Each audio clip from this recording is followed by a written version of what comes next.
tornado warning again, dude.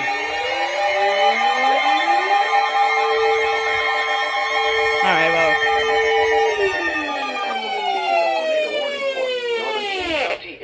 Northern? Illinois until 7:30 p.m.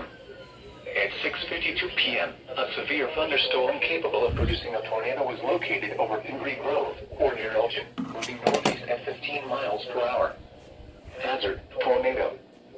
Source: radar indicated rotation. Impact: flying debris will be dangerous to those caught without shelter. Mobile homes will be damaged or destroyed. Damage to roofs, Actually, no, windows, and vehicles will occur. Tree damage is likely. This dangerous storm will be near Elgin, Carpentersville, Come on. Gilbert's, West Dundee, and Sleepy Hollow around 6:55 p.m. Algonquin and East Dundee around 7 p.m. Barrington Hills around 7:10 p.m. Take cover now. Move to a basement or an interior room on the lowest floor of a sturdy building.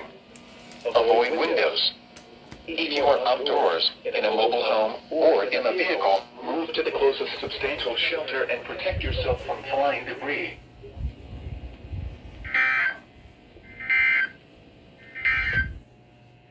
A severe thunderstorm warning.